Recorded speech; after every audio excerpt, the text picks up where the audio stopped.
The problem with Black Phone 2 is that it's so unnecessary. Look, not every movie needs a sequel, and Black Phone did not need a sequel. This movie is basically one big backstory that answers a whole bunch of questions no one was asking. So, directed by Scott Derrickson, this is Black Phone 2, stars Mason Thames, Ethan Hawke, Madeline McGraw, a whole bunch of other people. So, in Black Phone 2, we're in 1982, 4 years after Finn was kidnapped by the Grabber. Finney is obviously 4 years older, but he is still very much traumatized from what happened to him in that basement, to the point where he is just trying to numb the pain. He doesn't want to feel anything. He especially doesn't want to deal with his sister's dreams. Now, if you remember from the first movie, his sister Gwen has these psychic dreams, and she was one of the reasons why he was saved. So I'm just going to ask, before we even continue, do you need to watch Black Phone, the first movie that came out in 2022? Do you need to watch that in order to watch this one? 1000% yes. It's on Peacock. Go watch it. There's a lot you're not going to understand if you haven't seen the first one. You're not going to understand the significance of the phone if you haven't seen the first one. That being said, Black Phone 2 is all based on the same short story by Joe Hill. Joe Hill being the son of Stephen King. And when this movie opened, my first thought was Overlook Hotel. Overlook Hotel being from The Shining. Now, one of the reasons why that setting was so terrifying, not just because it was a hotel and it was empty, but they were snowed in. They were surrounded by this pure white snow, this beautiful hell, if you will, okay, that no one could get in and nobody could get out. They were trapped. Very much the same here, because instead of being in the basement where he was trapped, this very small setting, a very small, limited setting, we are at Alpine Lake Youth Camp, a once defunct Christian camp, which has been reopened in several years, but it seems to have a bit of a dark past. At some point, 3 boys went missing. The sister Gwen has been having dreams about this camp, somehow connected to their mother who passed 3 years prior to the first movie. And so they end up, trying to be counselors in trainings at this camp where they get snowed in. How this all connects to the Grabber, again, one big backstory. That's all this movie is, answering a whole bunch of questions that nobody was asking. And even with all the backstory here, it still felt incomplete.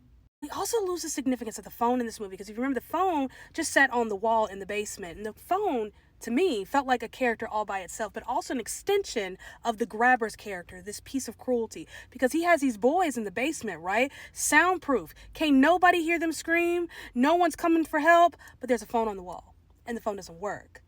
Cruel. We're kind of sort of in that same vibe, because again, like I said, the phone is kind of an extension of the Grabber's character. Same thing here, in that the Grabber's dead, so the phone is almost like a ghost. But it's not the same. We're also shifting focus in terms of character, and I feel like that's where the biggest mistake was, because our focus was mainly on Finney in that first film, and we were really relying on this 13-year-old boy to carry the emotional weight of this film, to really build and carry the tension of the film, and he did the dang thing. But this time around, a lot of our focus is on his sister, and she doesn't quite do it the way he did. She just doesn't. She's kind of boring, to be honest. Like, I feel like Finney's trauma would have made a great foundation for this sequel. Why they didn't build on that and instead chose to build on her strengths, I don't understand. I don't feel like that was a good choice. Now, what does work here, and this also worked in the first film, was one of the reasons why I loved the first film so much, was the way we're manipulating and we're playing with shadows, the camera work. Overall, I feel like the acting here is great. It's fine. Unfortunately, Gwen, as a character, she's just not as captivating as Finn was. Quite frankly, I don't understand why they didn't just do a prequel. That would have made more sense to me, instead of trying to stretch these characters to the point where they're almost too thin. The mystery here that's in this movie should have just been a prequel movie by itself. I feel like that would have been much more interesting. The music here is also really good. Kind of makes you want to dance, but it's a little creepy at the same time. Like Sinister. This is the same director that did Sinister. Music was the same way. Very vibey, right? Different composer, but like same vibe. Like, this is kind of cool.